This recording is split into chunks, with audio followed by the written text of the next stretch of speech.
चलिए अब हम लोग दूसरे चैप्टर पर चलते हैं, वर्ग समीकरण। वर्ग समीकरण में इसके पहले हम लोगों ने कुछ कृतियां पढ़ ली थी और उदाहरण हमारा छूटा हुआ था। साथ ही हमने प्रश्न संग्रह पढ़ा था, प्रकीर्ण प्रश्न संग्रह छूटा हुआ था। तो हम लोग अब उदाहरण और प्रकीर्ण प्रश्न संग्रह करेंगे। तो सबसे पहले मैं जितने भी प्रश्न संग्रह है उसके उदाहरण डिस्कस करूंगा। इधर देखिए, पहली कृति है, ये हम लोग पहले कर चुके हैं। निम्न बहुपदों को रेखीय बहुपद तथा वर्ग बहुपद में वर्गीकरण करें। तो रेखीय बहुपद का मतलब ऐसा बहुपद जिसमें x चरांक का घातांक 1 हो, उसे रेखीय बहुपद कहते हैं। और जिसमें चरांक x का घातांक 2 हो, उसे वर्ग बहुपद कहते हैं। जैसे देखिए यहाँ पे चरांक x का घातांक 1 है तो ये रेखीय बहुपद है। यहाँ चरांक x का घातांक 2 है तो ये वर्ग बहुपद है। x का घातांक 1 है, रेखीय बहुपद है। x का घात 2 है, वर्ग बहुपद है। x का घात 2 है, वर्ग बहुपद। अब आप बोलो नहीं यहाँ पे तो 1 भी है 2 भी, तो आपको अधिकतम घातांक देखना है। अधिकतम घातांक अगर 2 है तो वह वर्ग बहुपद है, और अधिकतम घातांक अगर 1 है तो वह रेखीय बहुपद है। ये क्वेश्चन हम लोग कर चुके हैं।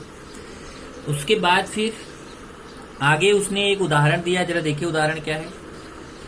संकेत ने 200 वर्ग मीटर क्षेत्रफल वाला एक आयताकार भूखंड खरीदा। पेज नंबर 30 पर है, जिसके पास टेक्स्ट बुक है वहां से देख सकते हैं। संकेत ने 200 वर्ग मीटर क्षेत्रफल वाला एक आयताकार भूखंड खरीदा। भूखंड की लंबाई चौड़ाई से 10 मीटर अधिक है, तो उस भूखंड की लंबाई तथा चौड़ाई कितनी होगी। तो यहाँ पे ये इस प्रश्न को हल नहीं करने जा रहे हैं, ये केवल एक प्रॉब्लम क्रिएट कर रहे हैं। उसको जरा समझने की कोशिश करें। इन्होंने क्या बोला कि एक भूखंड है, भूखंड ऐसा है आयताकार। देखिए बोला है आयताकार भूखंड है, और आयताकार भूखंड की लंबाई और चौड़ाई निकालना है। जबकि एक चीज उसने बोला है लंबाई चौड़ाई से 10 अधिक है। तो अगर हम लंबाई को x मान लें, ये लंबाई चौड़ाई को x मान लें, अगर हम चौड़ाई को x मान लें, देखिए चौड़ाई है x मान लें, तो लंबाई उससे 10 अधिक है, तो लंबाई कितनी हो जाएगी x + 10। तो अगर हम चौड़ाई को क्या माने, चौड़ाई को x मान लें, तो क्यों चौड़ाई को x क्यों मान रहे हैं, क्योंकि लंबाई चौड़ाई से 10 मीटर अधिक है। मतलब अगर चौड़ाई पता चल जाएगी तो लंबाई अपने आप पता चल जाएगी, 10 उससे ज्यादा है। तो अगर चौड़ाई x है तो x में 10 जोड़ेंगे तो लंबाई पता चल जाएगा। तो इधर देखिए, माना भूखंड की लंबाई x, यहाँ पे गलत किया इन्होंने, टेक्स्ट बुक में लंबाई कट करके वहां चौड़ाई बनाइए, चौड़ाई। तो माना भूखंड की चौड़ाई x मीटर है, तो चौड़ाई जब x मीटर हो गया तो लंबाई उससे 10 अधिक है, तो लंबाई कितना हो जाएगा x + 10 मीटर। तो क्षेत्रफल क्या होता है, आयत का क्षेत्रफल। आयताकार भूखंड है तो आयत का क्षेत्रफल होता है लंबाई गुणे चौड़ाई। अब क्षेत्रफल यहाँ दिया है, देखिए 200 वर्ग मीटर। भूखंड का क्षेत्रफल कितना दिया है, 200। तो क्षेत्रफल की जगह 200 रखेंगे। लंबाई का मान x + 10 है, तो लंबाई की जगह x + 10 गुणे चौड़ाई x। अब इधर x का अंदर गुणा करेंगे ब्रैकेट के अंदर, तो x का x से भी गुणा होगा, x का 10 से भी होगा। x का x से गुणा करेंगे x², x का 10 से करेंगे 10x। और फिर इसने क्या किया है कि इसको पहले लिख दिया, इसको बाद में। तो ये हमेशा ध्यान रखिए, अगर ये आपका समीकरण हो और पूरा बायां आप दाएं तरफ लिख लो, पूरा दायां बाईं तरफ और बायां दाईं तरफ है। देखिए पूरा बायां वाला पक्ष दाईं तरफ कर दिया, पूरा दायां वाला पक्ष बाईं तरफ कर दिया, बायां वाला पक्ष दाईं तरफ। मतलब ये पूरा बराबर किधर का उठा करके इस तरफ कर दिया, और ये पूरा बराबर किस तरफ का उठा के इस तरफ। तो समीकरण में कोई भी चिन्ह बदलने की जरूरत नहीं होती। तो वही लिख दिया, x² + 10x 200 के बराबर है।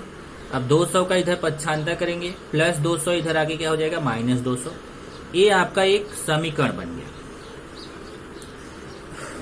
अब वो ये बोल रहे हैं कि अब ऐसा समीकरण अगर बन रहा है, अब ये जो समीकरण है यह वर्ग समीकरण है और इसको हल करके हम भूखंड की चौड़ाई तथा लंबाई निश्चित कर सकते हैं, लेकिन वर्ग समीकरण कैसे हल करना है ये हम यहाँ पर पढ़ेंगे।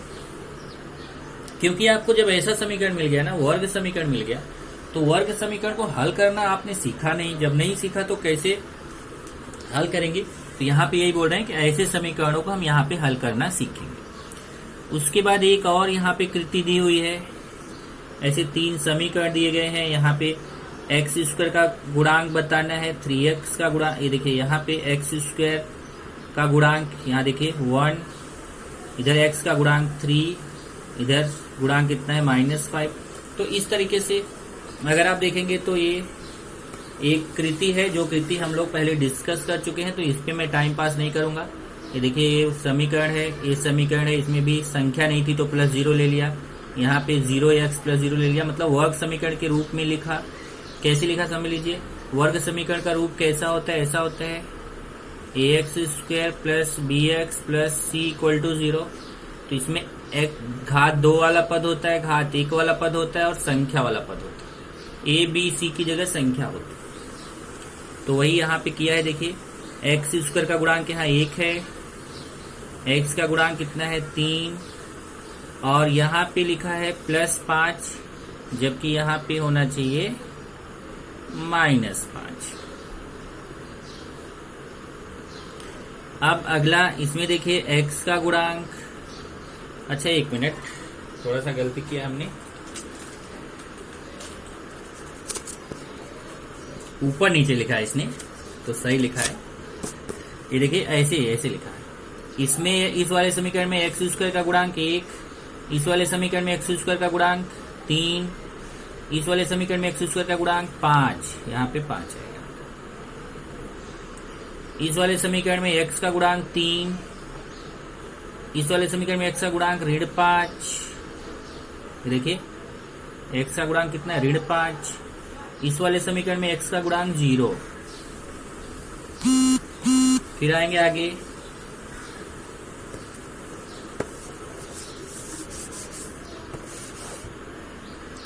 यहाँ पे अचरांक वाली संख्या -5 है, तो सही है, यहाँ -5 ही आएगा।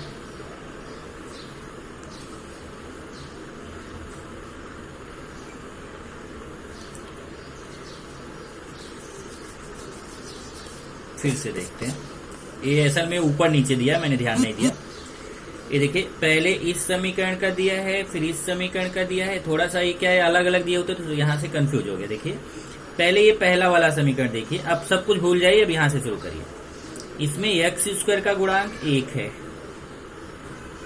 x का गुणांक 3 है, चेक कर लीजिए, x² का गुणांक 1 है, x का गुणांक 3 है, और अचरांक संख्या कितनी है -5, यहाँ -5 आएगा। अब दूसरा वाला समीकरण देखिए, x² का गुणांक 3 है, x का गुणांक यहाँ -5 आएगा, x का गुणांक -5 है, और यहाँ पे देखिए अचरांक कितना है 0। अब तीसरा वाला देखते हैं, x² का गुणांक +5, सही है, प्लस लगाने की जरूरत नहीं थी, इन्होंने प्लस लगा दिया। x का गुणांक 0 और अचरांक 0। इस तरीके से एक कृति मैं आपको फिर बता दिया, जबकि एक बार हम एक कृति कर चुके हैं। अब यहाँ आते हैं, इसको मानक रूप में लिखना है, तो मानक रूप में कैसे लिखेंगे? जैसे देखिए x² है, फिर यहाँ पे x वाला पद नहीं है तो उसको ऐसे लिखेंगे 0x, जो पद बीच में गायब है उसको 0 लगा के लाना है, तो 0x -4 = 0। ऐसे यहाँ ये y² है, ये +2y बराबर किधर आएगा तो -2y, -7 इधर आएगा तो +7, बराबर किधर कुछ नहीं बचेगा मतलब 0। x² है प्लस x वाला पद कितना है 2x, यहाँ संख्या वाला पद नहीं है तो उसको ऐसे +0 = 0। ये हो गया वर्ग समीकरण का मानक रूप। अभी जो वर्ग समीकरण का मानक रूप है, इसको पहले मानक रूप में बदलेंगे। मानक रूप में बदलने के बाद फिर इसमें हमें ABC का मान बताना है। ये देखिए इससे तुलना करेंगे, ax² + bx + c = 0। यही है ना वर्ग समीकरण का रूप। पहले इस रूप में इसको लिख लेंगे, लिखने के बाद इसकी तुलना करेंगे तो यहाँ देखिए a का मान यहाँ 1, यहाँ a का मान 1, इसमें भी a का मान 1। x के गुणांक को b बोलते हैं, b का मान यहाँ 0, यहाँ b का मान -2, यहाँ b का मान 2। फिर अचरांक, यहाँ अचरांक -4 है, यहाँ देखिए इन्होंने 4 लिखा है, जबकि यहाँ पे -4 है, तो इसको बना लीजिए -4। यहाँ पे अचरांक कितना है 7, यहाँ पे अचरांक कितना है 0। अब यहाँ पे लिखा है, आगे उदाहरण है, निम्नलिखित में से कौन से समीकरण वर्ग समीकरण है निश्चित कीजिए। तो जिसमें चरांक का घातांक 2 रहेगा, अधिकतम घातांक 2, उसको वर्ग समीकरण बोलेंगे। जिसमें अधिकतम घातांक 2 नहीं है उसको वर्ग समीकरण नहीं बोलेंगे। जैसे देखिए पहला वाला क्वेश्चन है 3x² - 5x + 3 = 0, पहला वाला लिया। इसमें एक ही चरांक, पहले तो ध्यान रखिए कि एक ही चरांक होना चाहिए। इसमें चरांक एक ही चरांक है, देखिए x, और चरांक का सबसे बड़ा घात 2 है, इसलिए यह वर्ग समीकरण है। ऐसे ही दूसरा, तीसरा और चौथा भी हम चेक करेंगे। इधर देखिए दूसरा, ये दूसरा है, इसमें भी आप देखेंगे तो चरांक का घातांक कितना है 2, एक ही चरांक है y, चरांक का घातांक 2 है, यह वर्ग समीकरण है। यहाँ पे चरांक का घातांक 3 है, जबकि घातांक कितना होना चाहिए 2 होना चाहिए। इसमें चरांक का सबसे बड़ा घात 2 नहीं है, ये देखिए 3 है, इसलिए यह वर्ग समीकरण नहीं है। घात कितना होना चाहिए 2। इसको थोड़ा हल करना पड़ेगा, पहले गुणा करेंगे। पहले l का गुणा l - 5 से, फिर 2 का गुणा l - 5 से। गुणा करना आपको आता है, आप चाहे तो डायरेक्ट यहाँ से यहाँ आ सकते हैं, ये स्टेप करने की जरूरत नहीं, आप चाहे तो इसको भी कर लें। तो देखिए l का l से गुणा l², l का 5 से 5l, 2 का l से गुणा 2l, 2 का 5 से 10। ये माइनस प्लस घटेगा, सजाती पद है, 5l में 2l जाएगा, 3l, बड़ी संख्या के सामने का चिन्ह। यहाँ पे देखेंगे तो l जो है चरांक, उसका घातांक 2 है, चरांक का सबसे बड़ा घात 2 है, इसलिए यह वर्ग समीकरण है। इस तरीके से ये आपका मैंने उदाहरण स्टार्ट किया है। अगले लेक्चर में हम कुछ और उदाहरण ये दूसरे चैप्टर का पढ़ेंगे।